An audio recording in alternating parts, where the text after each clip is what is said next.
సాధారణంగా ఏ క్షేత్రంలోనైనా ఒక గర్భాలయంలో ఒకే ప్రధానమైన దైవం ఉంటుంది. ఇక ఇతర దేవతామూర్తులు ఎవరున్నప్పటికీ వాళ్ల కోసం ఉప ఆలయాలు ఏర్పాటు చేయడం జరుగుతూ ఉంటుంది. అలా కాకుండా ఒకే గర్భాలయంలో ఒకే పీఠంపై శ్రీమహావిష్ణువు అవతార స్వరూపాలైన ఆదివారాహస్వామి, నరసింహస్వామి, శ్రీకృష్ణుడు ప్రధాన దైవాలుగా పూజాభిషేకాలు అందుకోవడం చాలా అరుదుగా కనిపిస్తూ ఉంటుంది. అలాంటి అరుదైన క్షేత్రంగా బూరుగుగడ్డ దర్శనమిస్తుంది. సూర్యాపేట జిల్లాలోని హుజూర్నగర్ మండలంలో ఈ దేవాలయం ఉన్నది. పూర్వం భృగు మహర్షి తపస్సు చేసుకున్న ప్రదేశం కావడం వలన ఈ క్షేత్రానికి ఈ పేరు వచ్చిందని అంటారు. విశాలమైన రాతి పలకల అమరికతో కనిపించే ఈ ఆలయాన్ని కాకతీయ రుద్రమదేవి కాలంలో స్థానిక అధికారులైన సత్రం బొల్లమరాజు, దేవకీపుత్రదాసు అనే సోదరులు దాదాపు 1000 సంవత్సరాల క్రితం నిర్మించినట్టుగా ఇక్కడి శాసనాలు చెబుతున్నాయి. తమిళనాడులోని శ్రీ వైష్ణవ దేవాలయాలు అన్ని తిరిగి ఈ దేవస్థానం నిర్మించారు. ప్రధాన ద్వారానికి ఎదురుగా క్షేత్రపాలకుడైన హనుమంతుడు కొలువై ఉంటాడు.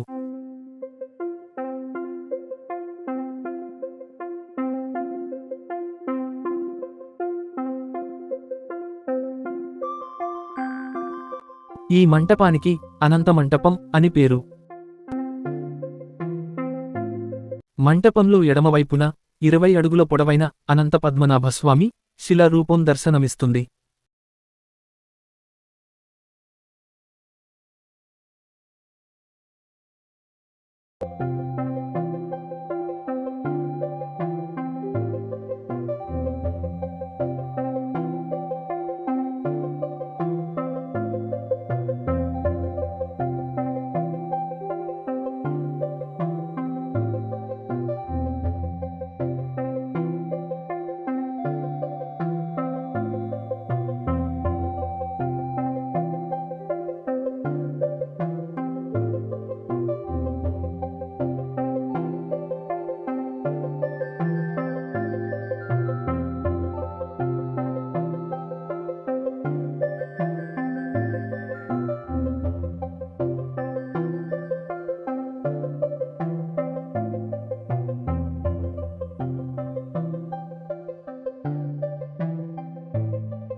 ఇక్కడ గోదాదేవి అమ్మవారు కొలువైన మందిరం చూడవచ్చు.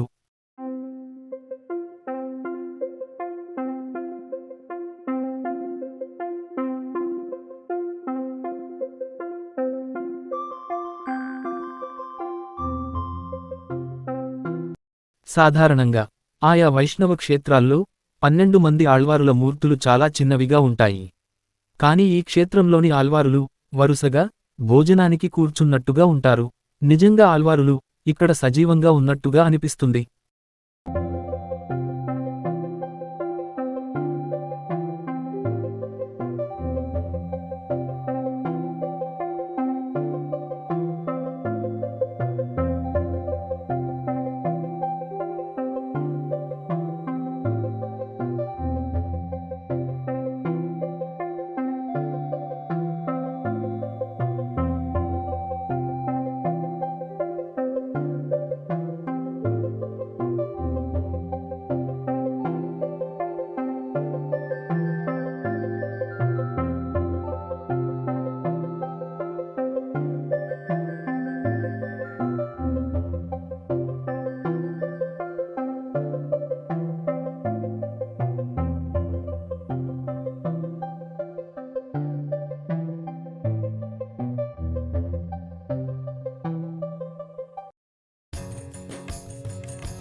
ఆలయ ప్రాంగణంలో భక్తుల కోసం ఉపయోగించే తీర్థంగా సూర్యపుష్కరిణి ఉంటే, ఆలయం లోపల ఉన్న చంద్రపుష్కరిణిలోని నీటిని స్వామివారి కైంకర్యాల కోసం ఉపయోగిస్తూ ఉంటారు. ఈ దేవాలయంలో ఉసిరి చెట్టు, దేవగన్నేరు చెట్టుతో పాటు 942 సంవత్సరాల క్రితపు పారిజాత వృక్షం ఉంది.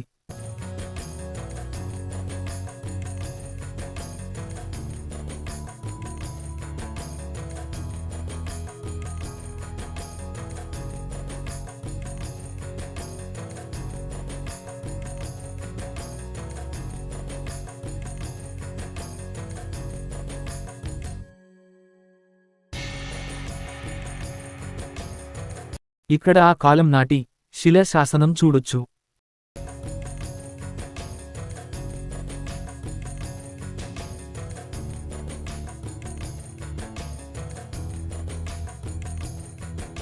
గర్భాలయంలో ఒక వైపున వేణుగోపాలస్వామి, మరో వైపున లక్ష్మీ నరసింహస్వామి, మధ్యలో భూదేవి సమేతుడైన ఆదివారాహస్వామి దర్శనమిస్తారు. ఒకే గర్భాలయంలో ముగ్గురు అవతారమూర్తులు ఉండటం, ముందుగా గోదాదేవి దర్శనం చేసుకోవడం, 20 అడుగుల ఆనంతపద్మనాభుడి ఏకశిల, ఆళ్వారుల భారీ విగ్రహాలు ఈ క్షేత్ర విశేషాలుగా కనిపిస్తాయి.